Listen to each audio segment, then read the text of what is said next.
it's a really interesting question. When do you stop desiring more in terms of personal growth, and when do you just enjoy and exploit what you've got? You are your money, you are your status, you are your accolades in the real world, but you also are that internally as well, as if you were a business. Okay, well, I need growth. Year on year, where am I at? I have to constantly be getting better. Now, again, that's fine. If that comes from a place that is manifesting inside of you, I like to do podcasting. So any of the development that I get from that is coming from a place that is totally self-generated. I'm not compelled to do it by some sense of lack.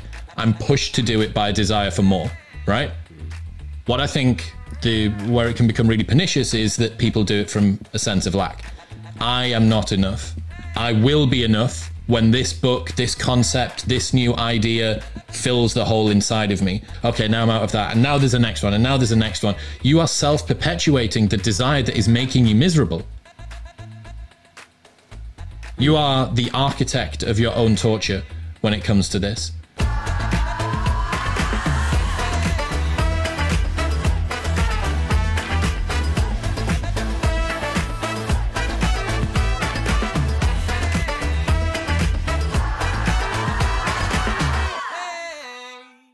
Have you been cancelled yet? Have I been cancelled yet? No.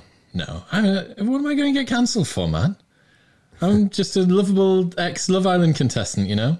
Well, it's funny you mentioned that, actually, because I think Josh is really, really worried about losing her already. Like, do you feel like she actually generally likes him? Or do you... Because I think that she's a flirt. So doing research to talk to you on this, I knew you were on Love Island. I'm sorry to start here, but everybody starts here now. I've got to ask this because this is crazy to me. My girlfriend loves reality TV. I absolutely hate it. It's asinine.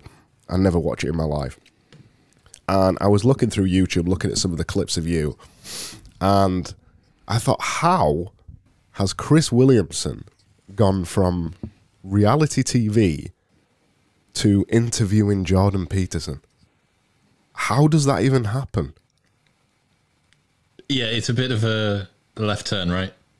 Just a bit. Because, you know, you think reality TV, I can't think of another person, not that I follow any reality TV stars really, but I can't think of another person who doesn't get sucked into, they're on Big Brother, and then they're on Too Hot to Handle, and there's another reality TV show coming out every week.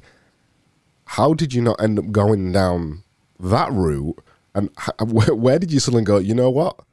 I'm going to switch this all around. This is not me.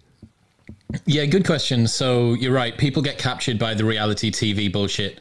They see a little bit of success. They go on a Love Island or a X on the Beach or whatever. And then you see them go through a bunch of other different shows. Really weirdly, the first season of Love Island was so small comparatively. It was still massive. It was, ITV2 at 9 p.m. every week, every night for 6 weeks. But it was comparatively small to what it is now. Now it's like absolute superstardom, 2 million followers on Instagram, can't go anywhere without security, all that stuff. So there was less of an impetus for me to do that. Like there was basically fewer options. That being said, I don't know, man. Like I felt like I'd already made a name for myself in Newcastle. I've been a big name in Newcastle for a decade. Like everybody knew who I was for 10 years in Newcastle. Every single person would have known the guy with the big hair, or the dude that runs Voodoo, or the guy that works on a Friday night at Tup Tup Palace with his top off, or whatever it might be. Like each of these different party boy personas that I had just raised my profile. So I was like, I don't have anything to prove. Yeah. I'm not bothered. Like I'd already owned a city that I lived in, and I'd kind of been through that. Oh, I've got social status and renown, and fuck, isn't this cool? Whatever. And then I came out of Love Island, and it, for some people that was really compelling, and that was something that they wanted to get more of. But yeah, man, I'm so glad the route that I took, like to stop playing the obvious fame game and to try and cultivate it this way, because it's easy come, easy go. You go on Love Island, you're a nobody. 6 weeks later, you're an everybody. But what you know in your heart of heart as a reality TV star is it could have been anybody else. There's nothing special about you. You just happened to be chosen by the casting director. You coupled up with the right person. You said the right stuff on camera. Don't get me wrong. Being an entertaining human on camera is a talent. And it's one that lots of the people that have been on reality TV far more entertaining than me when it comes to that type of content. But you know, it could have been anybody else. Whereas if you take something that takes time, like, you know, think about the people that you really, really respect, like grafters in the game, like, you know, for all of that's wrong with his politics for some people, the Ben Shapiros of the world, 1,500 episodes of a daily podcast for years and years, or Rogan grinding away. Like, that's a steam engine that's almost impossible to stop. Whereas with Love Island, it's easily forgotten. But do they know that it could have been anybody? Do they really think that? You know, the average person that's on it, do they think, oh, yeah, I was just picked out of a cast of hundreds, thousands? Do they have that self-awareness? More people apply to Love Island every year than Oxford and Cambridge combined. Wow. And there's actually a Times article recently that said it's more profitable for your career prospects and your outcomes in life to go on Love Island than it is to go to Oxford or Cambridge as well now. They've run an analysis on that. Well, it's cheaper. So, it's definitely cheaper. I don't know if it's better to... I don't know if the people that are on Love Island know that it could have been anybody else. I would figure not. Like, we all start to drink our own Kool-Aid, especially if you've seen success. Like, you know, anybody could have interviewed Jordan Peterson and probably got some views. It's just how vigilant are you being about just what the qualities are that are coming through. But yeah, a lot of people kid themselves on that. But fuck, man, ignorance is bliss. Like, if people could take an ignorance pill and not be as vigilant or as skeptical or as critical of the things that they do or other people do, make a lot of people's lives better. So maybe they're the ones that are winning. Yeah. I do sometimes think about that, whether ignorance is bliss, especially when I'm sat thinking about things way more than I should do. And self-awareness is a blessing and also a curse. But when did that happen with you? When did the ignorance raise, the self-awareness? What was the realization that you were like? Was it on Love Island? Were you on the set or, you know, in the house when you thought, I never want to do anything like this again? Did you suddenly map out the plan for modern wisdom and like, I'm going to turn around, I'm going to be the UK's Joe Rogan, and you know, you just got your 12 steps there on a notepad? Nah, I'm shit at long-term plans like that. I'm so bad. And yeah, I wish that I'd planned it out like that, man. It just constantly feels like it's a dark room, you're in a bedroom, and you're just sort of, you got your hands on the wall, you haven't got a clue where you are, you haven't got a clue where you're going, you're just desperately trying to find a way to something. I just realized while I was on that show, man, like, the people that I was around didn't embody the values that I felt aligned with who I was, but I'd never asked that question. So I got this fatal dose of contrast when you live with people for, you know, a month in a house. You've got no contact to the outside world, no friends, no family, no internet, no books, no YouTube, no nothing. All that you have is the experience of other people's behavior. And I was like, more power to, like, they're having a fun time and that's awesome. And I had a fun time as well. But it highlighted to me, look, I thought I was this. I thought I was one of this group, and I'm not. And that's a problem. And a problem requires a solution. And the solution was do a fuck ton of self-inquiry until it makes you blue in the face, and then just see where it goes. And that was it. So when did the idea for the podcast come into all that? So I'm friends with Johnny and Youssef from Propane Fitness, and they have had a podcast since 2013. And they invited me on to just talk about whatever. We're good mates. We have long conversations all the time. We just don't record them. And one time they decided to bring me on. I really loved it. I really, really enjoyed the process of being on a podcast. And this was maybe 2016. And it just felt like therapy to me. So I was like, right, I want to do this more. Actually, if I have my own show, I can do this as much as I want. So spent 6 months mincing about a name and a logo and a bunch of other stuff. And I was like, right, I just need to do something. Woke up at 3 a.m. It was originally going to be called Mind and Matter. And then it was going to be called Crushing a Tuesday, which is a quote from Tim Ferriss. And then I woke up at 3 in the morning. It's the only time I've ever had like flash inspiration. Woke up at 3 in the morning. I was like, Modern Wisdom, checked. No one's got it. I was like, right, you are fucking mine. And as soon as I had that, I was like, right, as soon as I can get it out, that was the forcing function. I had the name and I wanted to get the name out before anybody else could use the name. So that was it. Start of February 2018. It's crazy because for the longest time, I've been podcasting since 2017. And for all that time, I was doing it by myself.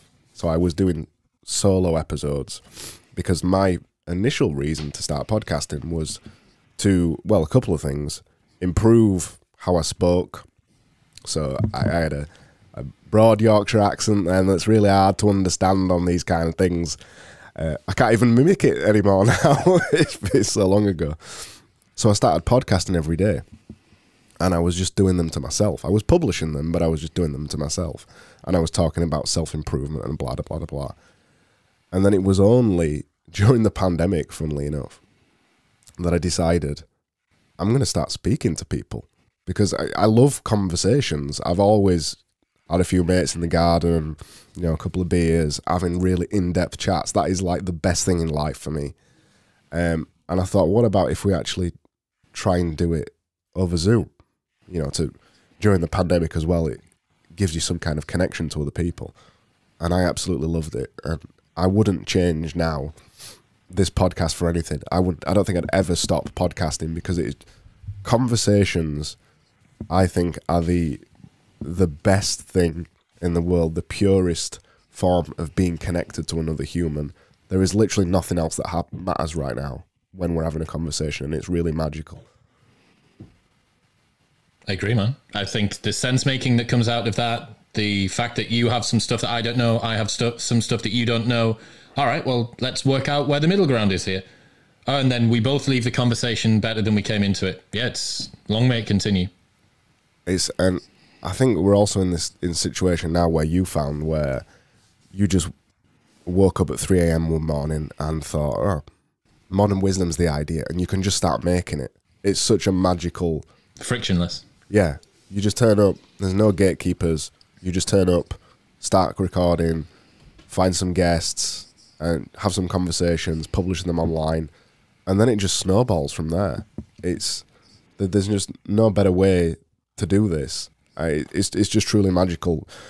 Joe Rogan was an idol of mine for a long time as well, just the way that he used to just have conversations, that they didn't seem planned. I'm not sure whether they still are planned, but from inside information, as far as I'm aware, the meandering conversational style that he has isn't done by design. It's literally because that's the way he rocks up. So he'll do his research, but there's no screen in front of him. There's no questions in front of him. The guy's not a super genius. He can't remember all of the points. He just sits down and goes 3, 2, 1. All right, we're rolling. Dude, good to have you here. And then you fuck knows where. So from friends that are guests that have been on his show a lot, they say that he's almost impossible to prepare for because you haven't got a clue where the conversation's going to go. Like, it literally could go anywhere. Like right now, I think as we're recording this, the Olympic Games opening ceremony in Japan is happening with no audience, obviously, because Japan's like wrecked at the moment by the C word. So, yeah, but he might spend like half an hour just talking about Japan or something. And you're like, I haven't fucking prepped for Japan. Yeah, I think that's what's truly magical. I do the same. I maybe prepare 1 or 2 questions, do a shit ton of research, and then sit down and have a conversation. Because I think, I don't know if you feel the same way, when you do podcasting, the conversation is not the same as having a normal conversation. There's an element of, performance to it, and you've got to make it interesting to some extent. You've got to hit off certain points. But there's kind of there's a unique cadence to every conversation. And as soon as I started talking to you, I'm trying to figure out how you like to have a conversation. And you're trying to do the same thing back to me. And it's like this crazy dance that you're having with somebody who are like, oh, Chris tends to reply in full detail. So I'll give him an open-ended question so he can go through that and it'll be interesting. Or maybe at this point, I'll give him a yes and no question. So we have a bit of a back and forth and it makes it a bit more interesting. that is what is truly fascinating to me about conversations. I don't know if you feel the same way about this, this idea of cadence in conversations and things, and not forcing massively. Not forcing your way of having a conversation on somebody. You can find yourself very poorly mismatched sometimes with people. So you can have a particular guest whose speaking cadence is like discordant with yours, and you're having a conversation, and then you keep on. Have they stopped? Have they not? Are they going to answer for a while? Are they not? Should I be prepared? Do they want to continue this point? Do they not? Very much is. I don't do Brazilian Jiu-Jitsu, but I imagine it must be very similar to that, or kind of like, I guess, technically more like a dance, but what's that? What is this? It's a brilliant Jiu-Jitsu shirt, but I can't show you it because my mic's in the way. It's a scramble shirt, Jiu-Jitsu. Got you. Yeah, so I imagine it must be similar to that, but you're totally right. It's just, all that a podcast is a conversation, but more rigorous with some performance in it as well. That's it. But yeah, man, I adore it. I adore the art form. I spend a lot of time. I'm working with a speech coach at the moment. I'm doing all manner of different things. I'm really trying to turn pro. I don't think anyone's fully, or at least no one's told the world about how pro they've turned with their podcast yet. So you think about the best athletes in the world, you see them, their nutrition's dialed in, their rest, their recovery, their sleep, their training schedule, the people that they spend their time with, the mindset coach, the performance coach, all that shit. Why is no one doing that for any other pursuits, really? Because the best musicians in the world, they do that. And the best actors in the world, they'll have a team around them, mindset, so on and so forth. CEOs of companies do. Fucking Cole her daddy just got bought by Spotify for some obscene amount of money. Rogan just got bought by Spotify, and it's a pursuit that people care about. So I'm trying to push the extremes of what, at the moment, I think the industry is considering as turning pro. Like, all right, so what happens if I listen back to each episode and just listen for verbal tics, or work out where I sort of went off? Or what happens if I get a speech coach on who's got a background in theatre, so that he can identify some of the ways that my diction is a little bit off center? Or what about if I make sure that I get 8 hours sleep every single night before an episode? Or what about if I record at the same time every day so that my rhythm gets into, like all of the shit that athletes have been doing for fucking forever? What happens if I apply that to my chosen pursuit? It's working so far. So what's the speech coach mainly focusing on then? So precision of diction mostly at the moment. So I did a TEDx talk at the start of the year, and I actually got reached out. He listens to the show, and he reached out and said, hey, I'd love to work with you to just give you the extra bit on top, just the icing on the top of the cake for the speech. And it was so much more than that. It was like, it took the words that I'd written and turned them into a performance. And I was like, look, this guy's shit hot. And he listens to the show.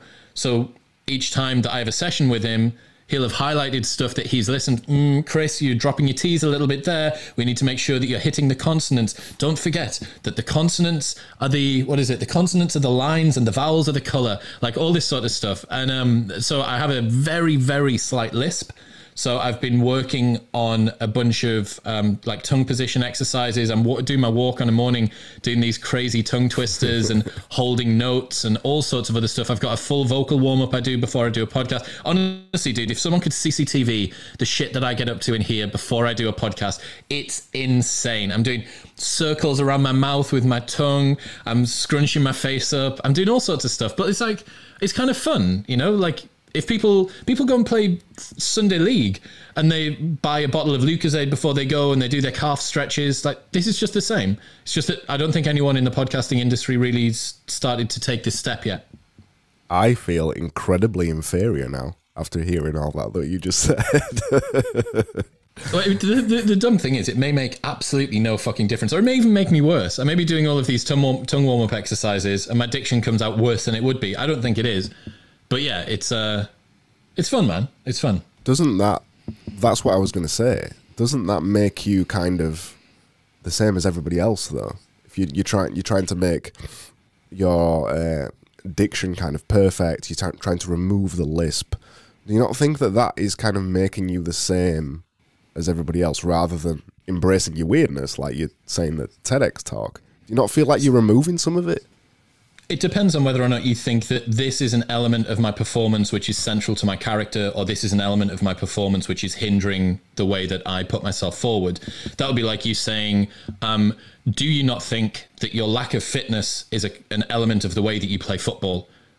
Like by increasing your fitness, does that not mean that you are losing out on the way that you express yourself in the game? And you go, well, no, because it's so obvious and apparent, right? That increasing your fitness will improve the way that you play football with the goal of being better at football.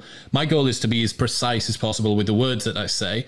And yes, I don't want to speak in some prescribed manner, but there are certain elements of this that I can improve on. I imagine that with jiu-jitsu as well, like let's say there's a position that you really don't like to get into.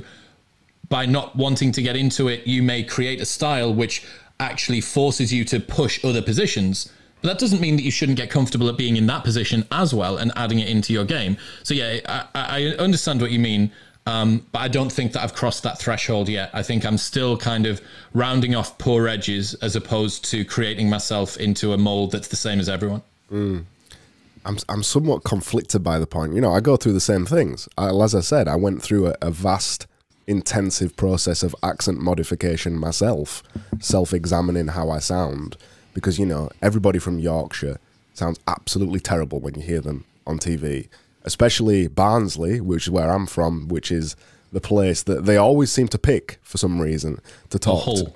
Hull, yeah. Hull. Not Hull, Hull. I'm conflicted about this because I often think about, do you know about the story of Black Sabbath and how they got their sound? So Black Sabbath are widely considered to have created the sound of heavy metal. So they took blues music and all of the kinds of music from way back in the past, and they generated this kind of sound that has branched out into lots and lots of other different sounds. So we're talking doom metal, death metal. I presume you don't know much about metal. So no, that's what I listened to as a kid. That's still what I listen to in the gym. Ah, there you go. So they're kind of seen as the fathers of metal, of a lot of different branches. What's interesting is that the way that they develop their sound, and the way that they develop their sound, that kind of the downtone, you know, I forgot the name of it now, but the very undertoned kind of deep bassy sound. The way they develop that sound is because their guitarist lost the tips of his fingers in an industrial accident, so he couldn't play hard strings. He couldn't play tough strings. So he slackened all the strings off, and it developed this really deep... So they're now playing in drop D or something like that? Drop D, that's what I'm looking for. Yes, and they play in drop D because it was the only way he could... Because he didn't have much sensitivity on his fingers. It's the only way he could play it. And from there, an entire genre of music was developed through, you could argue, a deficiency. So when I think about, you know, some things like that sometimes... It's what I try and think about, particularly with accent and not losing too much of it. I get what you're getting at. I completely understand the point, but it's like this weird, careful balance you've got to make. Very much so. Yeah, because there's a lot of people that will have verbal tics that they would really like to get rid of. Yeah. If you say like every other word, you know, it's like this, kind of like this, like, you know what I'm getting at? Like it's so painful to listen to. I found that every time that a guest replied to me, I'd go, mm-hmm, or yeah, or mm-hmm. And you just think, you don't need to fucking speak. So you are correct. What people should be aiming to do is continue to take the essence of what you are and make that better. Some of that may involve addition, some of that may involve removal, but you're really curating a performance in the manner that you want to do it in. You're a UFC fighter, your natural weight's 155, but you know that if you put on another 10 pounds, you can fight in the 170s, and maybe you'll have a better chance in that. Like, again, it's just strategic. Are you the fighter at 155? We get into sort of very ethical, moral territory here of what you are and what it consists of. But the goal, I don't think I've pushed it too far yet. And it doesn't sound like you have, man. Like, you've still got that nice, familiar twang to me, but... very legible. Well, legible to me. I'm only about 100 miles away from you, I think. Yeah, I have, because I talk to a lot of Americans all the time, and I had a Finnish guy living with me a couple of years ago. That's another story. For a while, he said everybody in Yorkshire sounds like they've got two potatoes in their mouth, and that kind of struck me quite hard because, oh yeah, that's exactly how I sound. So there was kind of like outside influences for me that were kind of just knocking on my brain, saying, maybe you should just enunciate your words a little bit more. Maybe you should, instead of saying maybe you should say hull, just so you can be understood across the entire world. And also, my podcast is mostly listened to by Americans. So I have to do that, because there's a fine line between the personality of the way that you say things and just not being understood, because they just don't understand the weirdness of things that you say. I see it a lot I record quite a few podcasts, and I see it I have a podcast with some friends, a little bit like your life hacks thing. In that podcast, I am way more Yorkshire than I am talking to somebody like you, because you're assimilating with them.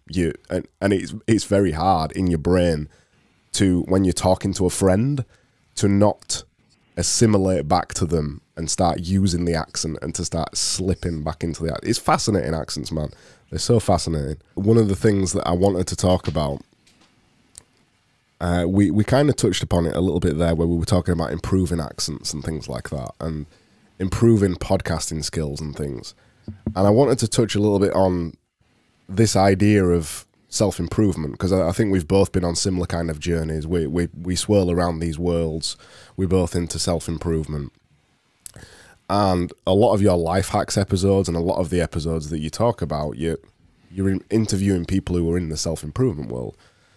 I wonder if you got any thoughts about when's enough? When do you achieve improvement nirvana? Because I've been there before, where you think, oh no, now I can improve this. A little bit like we're talking about with the podcast and stuff. What's enough?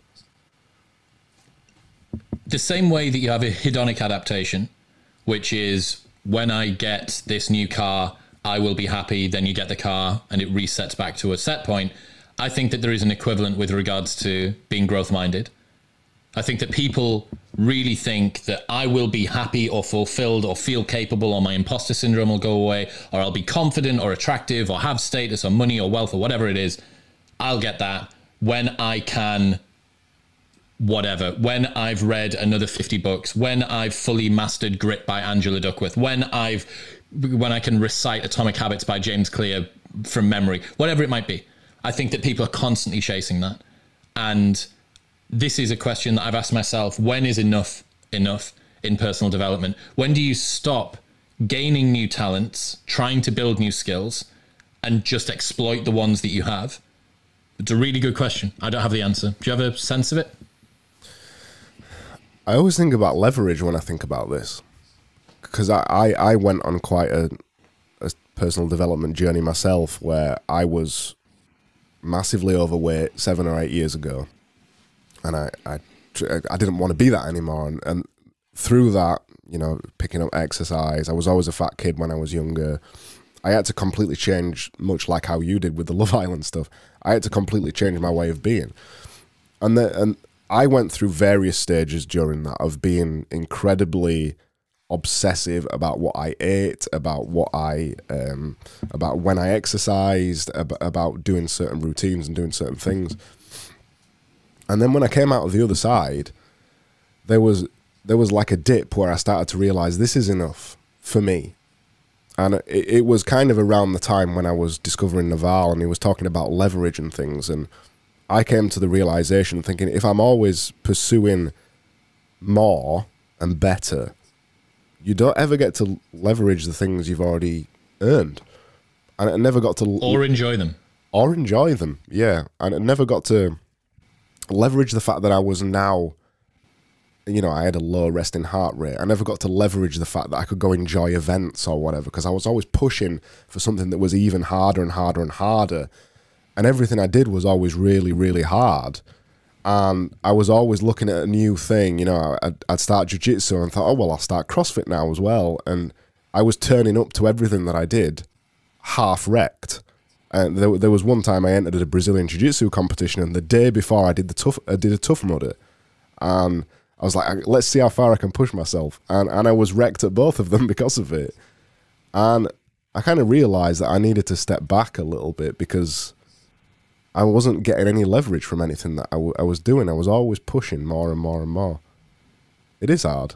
One thing I have done, I have almost completely stopped reading self-improvement and personal development books. I feel like I spent in fact, I was reading them when I was 17. So I'm 33 now. I've got at least a decade of reading personal development books. There is nothing else really in any of them that I could find. They're all the same ideas, essentially, just mutated in different ways. The only more recent one I've picked up is Wanting by Luke Burgess. That was fun. That was a fun book. It is. It's a fun book, but... Even that's a bit different though, right? You're talking about Rene Girard's mimetic theories there. You're actually learning a bit of history, like the story about how Lamborghini started because Lamborghini drove a Ferrari and then upgraded it with a tractor shaft or whatever from one of his vehicles. That's cool. Like that to me is good. But yeah, dude, it's a really interesting question. When do you stop desiring more in terms of personal growth, and when do you just enjoy and exploit what you've got? It's difficult because I think the meritocratic capitalist financial system that we have has been absorbed into the way that we see ourselves in the personal growth world as well, that you are your money, you are your status, you are your accolades in the real world, but you also are that internally as well, as if you were a business. Okay, well, I need growth. Year on year, where am I at? I have to constantly be getting better.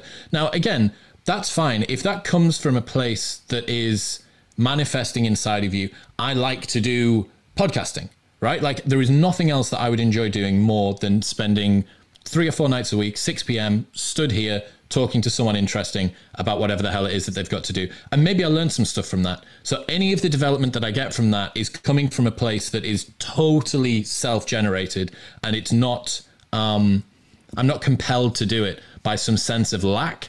I'm pushed to do it by a desire for more, right? What I think where it can become really pernicious is that people do it from a sense of lack. I am not enough. I will be enough when this book, this concept, this new idea fills the hole inside of me. And that's an endless game. That is an absolutely endless game. And I think that far, far more people than realize it are playing it. And as Naval says, desire is a contract that you make with yourself to be unhappy until you get what you want. Okay, if you are constantly desiring this new skill, this new aptitude, oh, well, if I can just improve my discipline, right, okay, so I'll read 5 books on discipline, then I'll take 6 months to focus on my discipline, go in monk mode and blah, blah, blah. Okay, now I'm out of that. And now there's a next one, and now there's a next one. You are self-perpetuating the desire that is making you miserable. You are the architect of your own torture when it comes to this. And you're the first person that I've heard, except for myself, ever bring it up. When is enough personal growth enough? And I think it's a very difficult line because there's a couple of easy pitfalls to fall into, like nihilism, fatalism, lethargy, recessing to the mean, all of this stuff. These are all places that neither me or you, no matter how happy and comfortable with our capacities we are, would want to fall into. And the ridge of the hill that we're walking along is probably actually quite fine. Like it's fairly easy to just tip off onto one side or the other. But at the same time, this constant chasing, this constant desire for more and more and more is dangerous. And yeah, I don't know when enough is enough. There are people out there, and you can hear it when they speak. You can tell in the grace of their voice, in the way that they move around a room, in the sort of things that they talk about. Somebody like a Naval, that is a man who is not seeking more from his own capacities. He is propelled forward by his own curiosity as opposed to compelled by a sense of lack or an insufficiency. You see that with people like Rogan as well, would be a perfect example. He's just a dude doing his thing. Get on board or get the fuck off, it doesn't matter. But then you hear other people. You hear a guy like a Brian Rose from London Real, or a Dave Rubin from the Rubin Report. And you hear these guys and you're like, man, you're trying to fill a hole with this. They're trying to do it with different things. They're trying to do it with sort of money and status and clout. But yeah, the world, I think, is of personal growth, at least, or of sort of status seeking and clout chasing, is bifurcated into two. And on one side, you have the people that are happy with what they've got and are just keen to continue exploiting that. And then on another, you have people that are going at it from a place of fear and insufficiency. Well, I think for the longest time for me, I'm an only child. Same. And I was always obsessed with improvement from a very young age. And I don't know how or why or where it came from. I've always had very loving parents. It wasn't, any lack of familial support or anything like that. But there was just, I felt like I wanted to get better. It was a really loose concept. I always wanted to get better. I wanted to be better next year as the person that I am this year. And there's still a very strong element of that in me, which is why I'm obsessed with daily challenges, particularly daily creative challenges, although I've done them in other mediums. And it's always been an obsession with improving. And it wasn't until fairly recently, writing in, maybe two years ago or something, writing in a diary, thinking, I'm comfortable now. I'm comfortable, and to come to that realization was both scary and quite nice, because the word comfortable is a word that is not in my vocabulary. I do Brazilian Jiu-Jitsu. It's not comfortable. I'm always pushing to do things that are not comfortable, and the idea is that you keep pushing the boundaries of comfort. We should never be comfortable, should we? Apparently. So you keep pushing the boundaries of comfort over and over and over to reach a new level of comfort. So the lower levels are now very, very easy. That is the kind of the thing I always told myself and read in a million personal development books in various ways. And I sat back and I thought, no, I've got a good job. I make a good living. I'm enjoying doing podcasting, things like this. I'm enjoying creating things. That's enough for now. It took me a long time to come to it, though. I'd say it took me 30 years to get to that, to make that realization. And where that realization came from, I wouldn't even be able to backtrack it. But there's other arguments to say that obsession with improvement over all that amount of time, it's led me to be in a capability to be comfortable now. If I would not have been pushing over and over and over to improve myself, I wouldn't be able to sit back now and say I am comfortable. I wouldn't be able to do that. So there was a 30 years of discomfort to turn myself into something that I am now, touch wood right now, happy with. But I mean, it doesn't need to be that way forever. No. You can iterate in these little cycles of discomfort, comfort, discomfort, comfort, push and relax, push and relax. Naval has a quote where he says, "It is far easier to achieve your material desires than to renounce them." And that means if you're currently sat in a Volvo and pull up next to a Ferrari, you don't get jealous if your last car was a Ferrari and you chose the Volvo because it's more convenient. And this is something so many people get wrong. They decide to opt out of particular competitions because they think it's an easy way out of that. It is so much easier, so much happier, and so much more fulfilling for you to be the guy that's the ex-champion, Matt Fraser, ex-champion of the CrossFit Games, who now can go and enjoy watching the CrossFit Games, as opposed to every other person there, except for Rich Froning, who hasn't won the CrossFit Games. So I think that if we apply that to the world of self-growth, the same thing can be true there, that it's far easier for you to achieve your growth desires than it is for you to renounce them.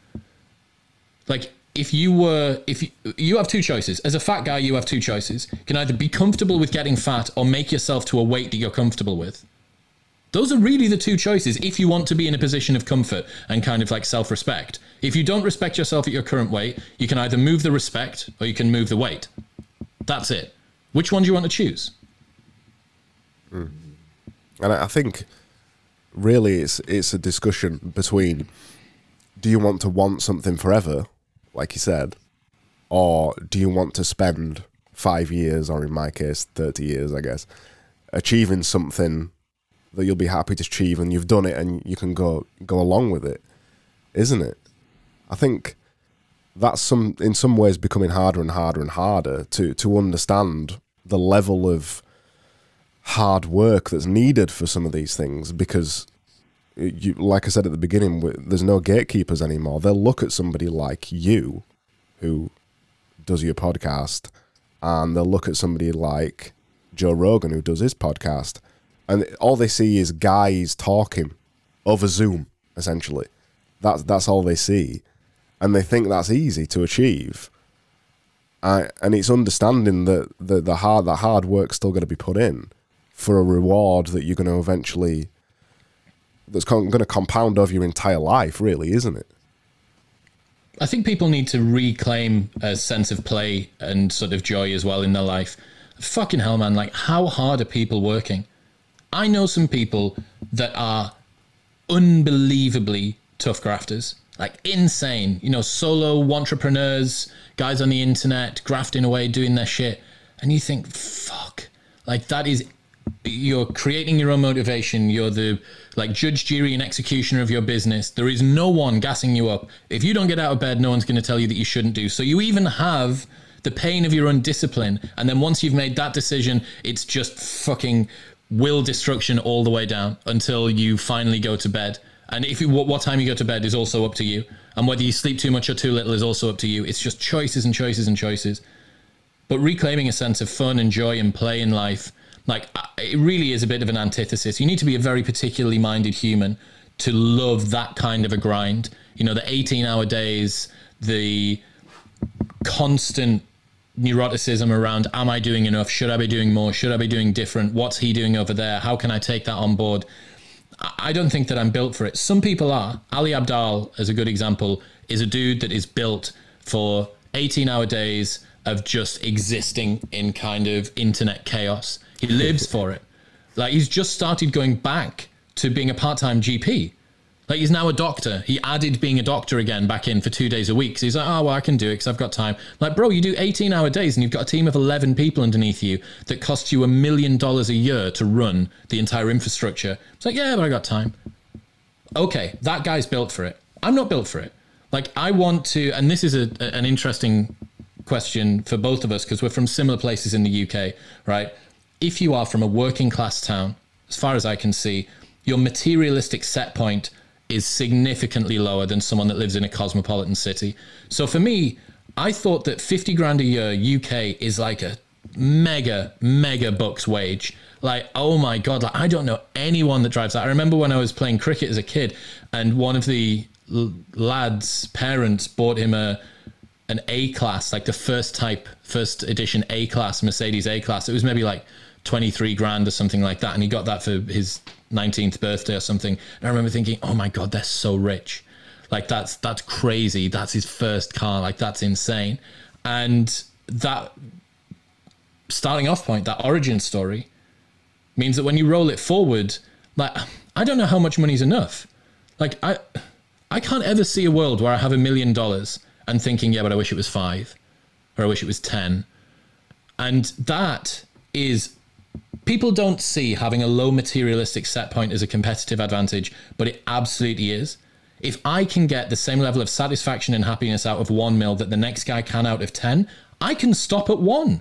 Fucking good luck to you, man. You're going to have to keep on going for as long as it takes to get to that point. I'm sweet here, or whatever the relative equivalent monetary figures are.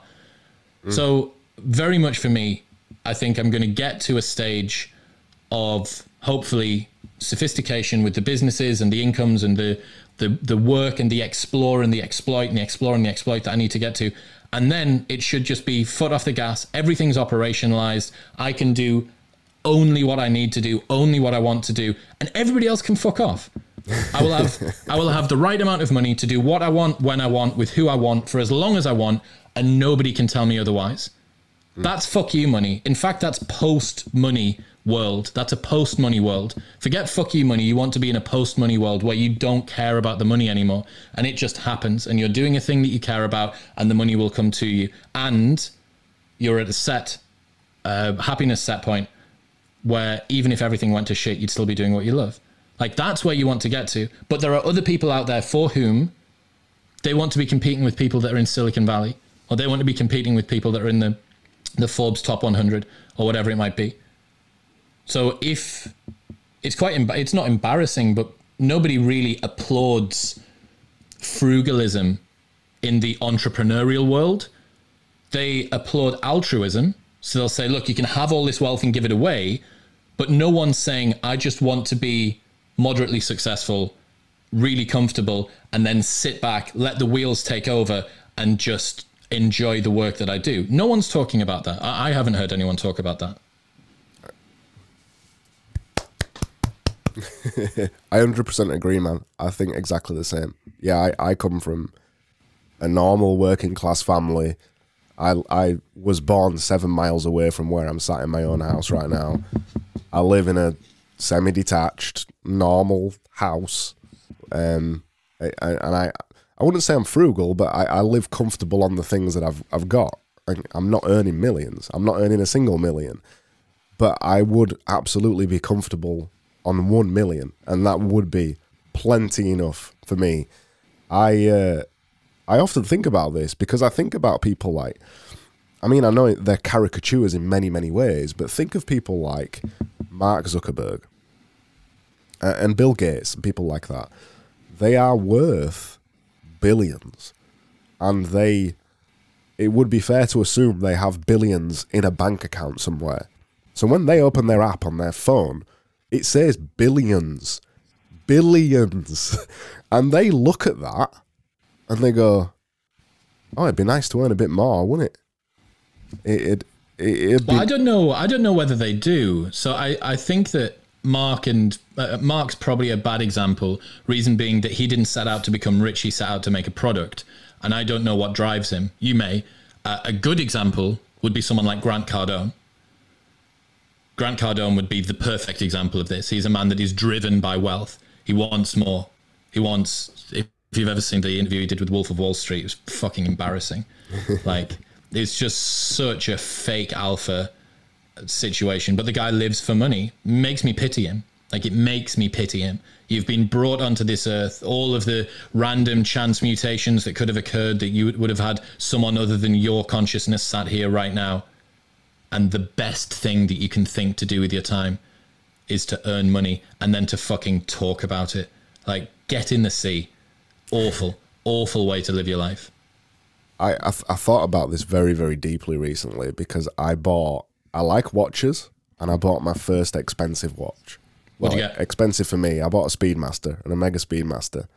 So that was me going into a shop and dropping £4,000 on a watch. On a fucking watch. And everything in my like working class brain was going, this is ridiculous. Mate, you're spending $4,000 on a watch.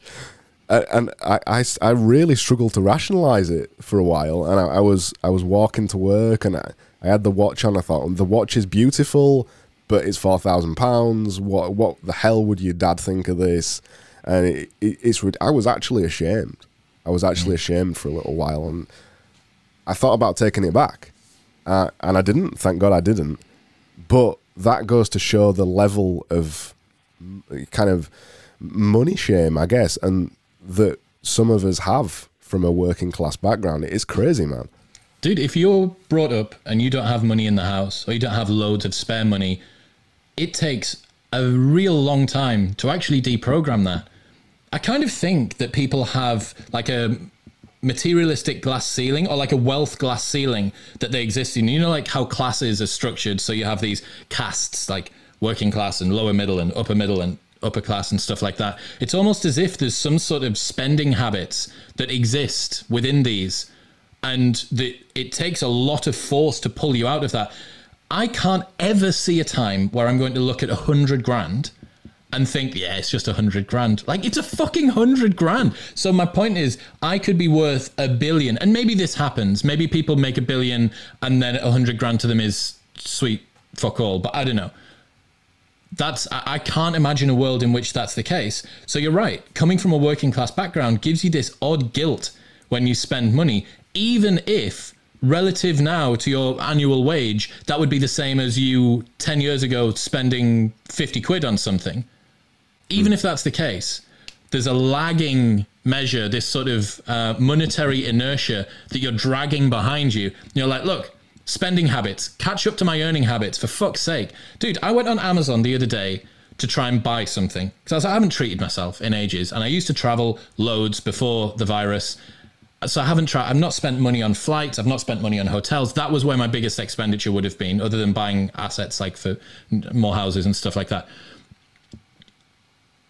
I couldn't buy anything. I went on Amazon. I was like, I want to treat myself. What do I want? Like going on gifts for him. I went on Amazon to press gifts for him for my fucking self because I couldn't find anything. And you think, God, well, I could get a bigger TV. Well, I've already got 2 TVs. Like, well, I'm going to have to get rid of the old one. And like, this one's perfect. Like, I really like it. I know the interface. Oh, well, I could get more. I look at some training shoes. I'm sponsored by Reebok. I don't need any training shoes. And I've got more than I like. I'm selling them. I need to get rid. Okay, well, I could get... I get a vacuum cleaner. Well, that's fucking dumb. I have a cleaner. I don't need a vacuum cleaner. She brings her own. Like all of the things that I wanted in life, I've managed to get myself to a stage where I want them. And now I don't know what to spend money on. It's not like I've got fucking bags and bags of cash. But even when I do, the first place that I go is I just buy more assets that earn more money. So when I went on Love Island, I didn't own any houses. Since then, I haven't changed my car once. So it's been like 6 years. I haven't changed my car once, but I've bought 5 houses in that time. And that's where my money has always gone. There is such a poor boy Puritan mindset to protect the wealth or by all costs. You know, like a mistreated dog or something, and it's finally given some food in the corner and it eats it all at once in a desperate attempt that it might never get food again. That's like me with money. I'm like, right, okay, well, I'd better make this money earn more money just in case this money goes away somehow, just in case the entire world... Dude, I remember when I started making like okay money with the club nights, I still... Because I went back to my mum and dad's every Christmas and I'd sleep in the spare room. And I remember thinking, well, if it all goes to shit, like I'll be all right here still, though, won't I? Like I'll be all right in this single cabin bed in the spare room of like mum and dad's house. So I've got this to fall back on. And it takes a long time for that monetary inertia, for your spending habits to catch up with your earning habits. It really, really does. Do you think it's held you back in any way? Because I sometimes consider that. How would it have held you back?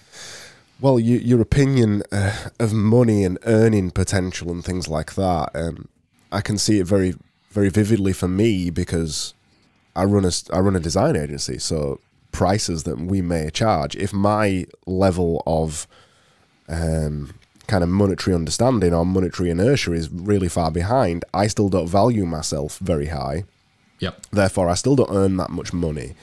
Therefore, my success is being limited by the potential amount of money I could make.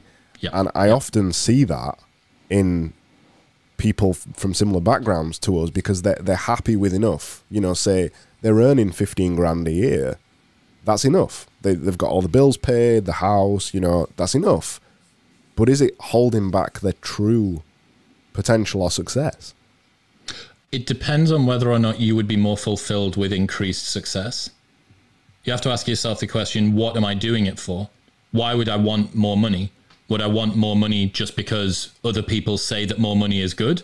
Or am I not at a stage yet where actually I have earned sufficient money? We're using money as the metric here, but it could be anything else. You could probably have happiness inertia or welfare inertia or well-being inertia or weight inertia, fitness inertia, all that stuff.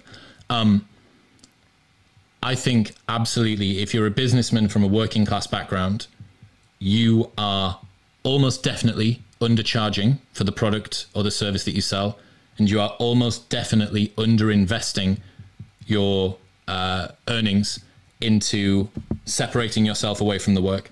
Working class lads and girls, They have a Puritan work ethic. I'll do it. I'll get it done. I'll get up earlier. I'll go and do, bro, for 202 Saturdays in a row, I didn't miss a single club setup at the nightclub that we used to run. It took us 2.5 to 3 hours, me and my business partner, blowing up inflatables, making sure that the speakers were in the right place at this nightclub that we were running. I could have paid a student 25 quid to go in and do that and stayed in bed or gone and do something else. But for 4 years, I couldn't bear letting it go because, well, I can do this myself. Because, well, they might get it wrong and maybe something it'll be messy and it'll need fixed. Like, that is the most, like, outsource. If you can outsource the task that you are doing for less than the amount of money that you could earn in that time, what's going on? And then the equivalent as well. We didn't charge anywhere near as much as we should have done for the nightclub.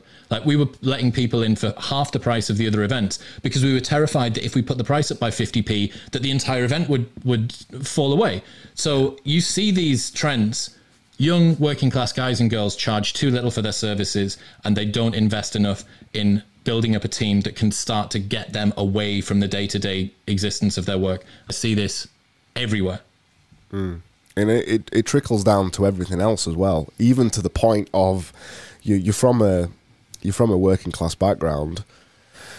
You don't want to hire people because you become the man then. You know, you're usually left leaning. You usually, you know, your dad or a distant relative will have been part of unions or something like that. You don't hire people. You are a worker and you work bloody hard, and that's all. And that's all you want to do. So there's even like a trickle down with that, where I remember you mentioned cleaners. I remember the first time we hired a cleaner, and even now to this day, when I say it to somebody, oh yeah, the cleaner's coming on Thursday.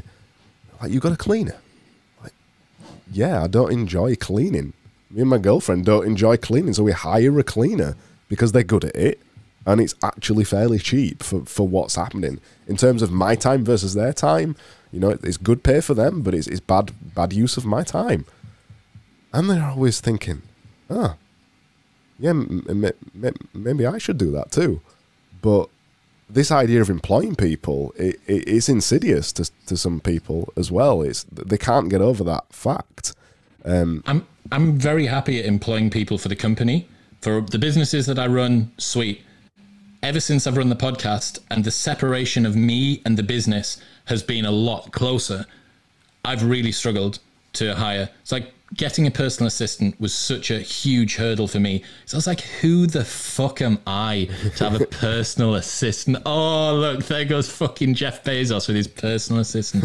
Like, I'll just answer the emails. What's he going to do? Turns out loads, like absolutely loads of stuff. And there's still more shit to do.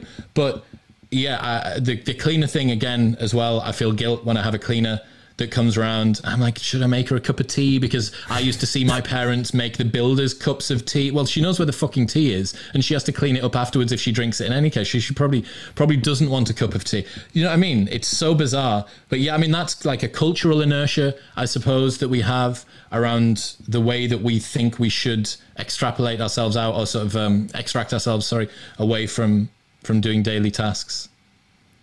We're just fucked, aren't we? Basically. Well, I'd say so. In one way we are, but there's every disadvantage that you see has an advantage on the other side of it. So the vigilance that somebody might have also means that they're very attentive to detail. Fantastic. It means that you can't switch off and you might be easily distracted, but it means you'll see things that other people don't. Great. The lack of empathy that somebody has means they might struggle to make a connection with a partner, and they may find it difficult building a family. But when it comes to being at work and making ruthless, fast decisions, you're going to be shit hot. Great, okay. Everything has two sides of it. The working class argument that I can see is we are going to be happy with less wealth than the next guy overall, which means what we were talking about today, like when is enough in everything, in fitness, in the way that you look, in the number of girls that you've had sex with, in the money, whatever it might be. I think that you can get there more easily. I think that's the flip side of this coin. Yes, it may be harder for us to get over recruiting people, bringing them into a team, spending money and charging more for our products.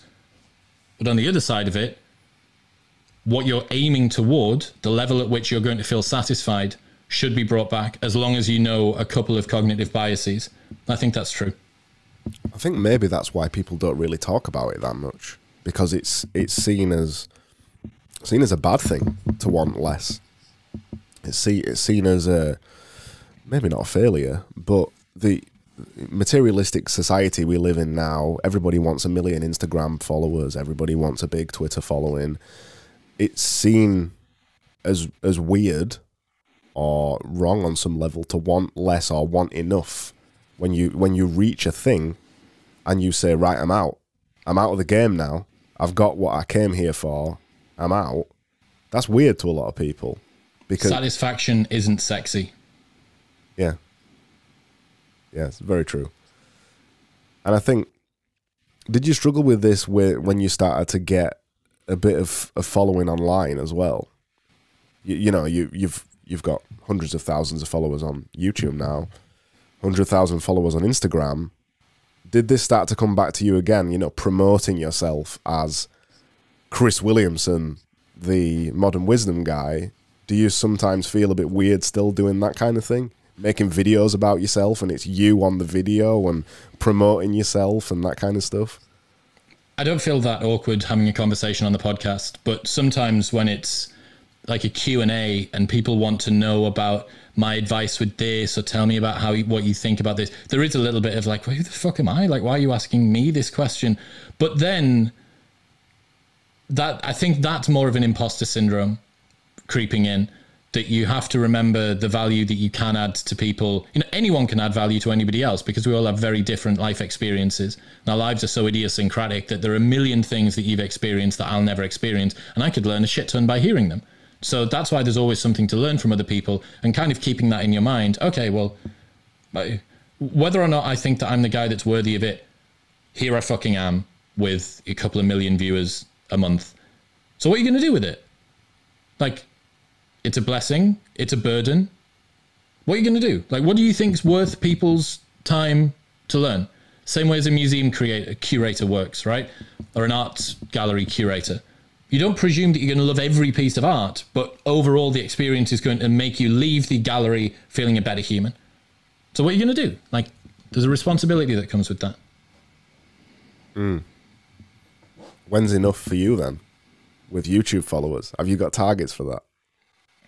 No, not really. I think 1 mil. I think I want to get that gold plaque. That would be cool. Really for me, man, like, I'm grinding away. I'm probably overclocked a bit at the moment with the pace that we're producing podcasts at. It's 3 a week, which is a quite punishing schedule to keep up with. Remembering that it's me that sources the guests, schedules the guests, researches, records, edits, and then Video Guy Dean does the other stuff on that side. But I don't know, because as the finances of the show grow, I'll just be able to outsource less of the stuff, or more of the stuff that I don't like to do. So maybe there'll be a producer, maybe there'll be a booker, maybe there'll be an editor. I'm like, right, okay, so all I need to do now is sit down and have conversations. Like, well, I'm just not going to stop. But I do think that I genuinely believe that I will reach a level of monetary satisfaction. I'm not there yet, but I honestly think that you can shortcut the hedonic treadmill by just keeping it in your mind constantly. Okay, when am I comfortable? When am I comfortable? Is it like, dude, if I got myself to 20 grand a month, which isn't, in the grand scheme of things, isn't an insane figure. I mean, it is, but it isn't. If I get myself to 20 grand a month, I'm like, what the fuck can't I buy that I want? Like, what can't I buy that I want? Like, what's that?